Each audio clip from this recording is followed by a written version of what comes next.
Blue Moon. Scaldabonco Publishing Audiobooks presents Reverend Rebel Philly Ledford, brought to you by the Blue Moon Prophecy Seminars in his latest book, Prophecy and the Polygraph, where Reverend Philly Ledford explores a pragmatic approach to eschatology.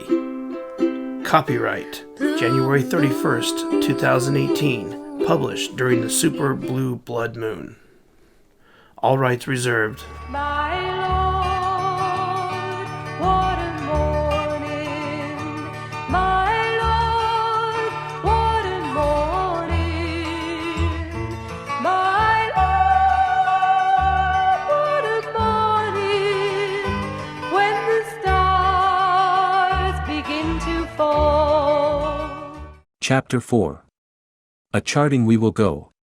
Other key elements in studying the Second Coming, such as prophecies, is through outlines, illustrations and charts, visual aids.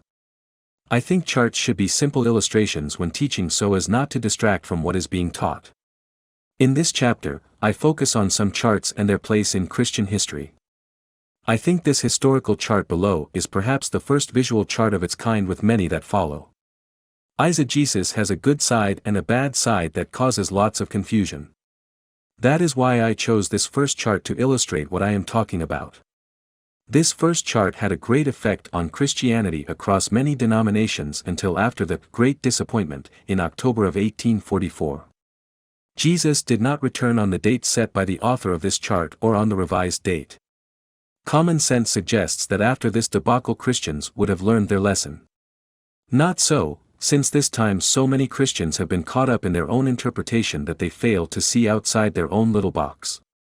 I recall back in the 80s a booklet entitled 88 Reasons Christ Will Return in 1988, which was revised, because it didn't happen. Once again a debacle followed with a flood of prophetic books and charts. Too many are pointing to worldly events saying aha. This is the final signs.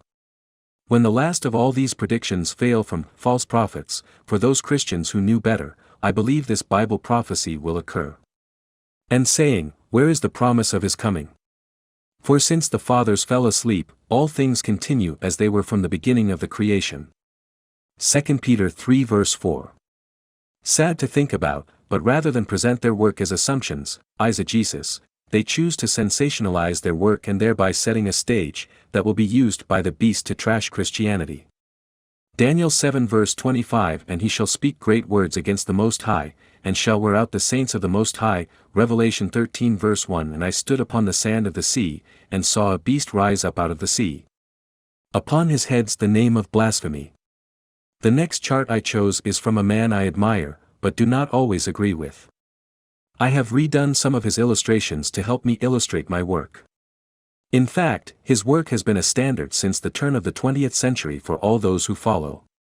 Some schools still teach his work as the standard for eschatological studies. However, I was taken aback when I saw at the bottom of this chart, red underline, where he seems to define as gospel his eschatological viewpoint among the other view. This concludes another exciting chapter in Prophecy and the Polygraph with Reverend Rebel Philly Ledford. Join us next time as we dive deeper into the scripture here on Blue Moon Prophecies.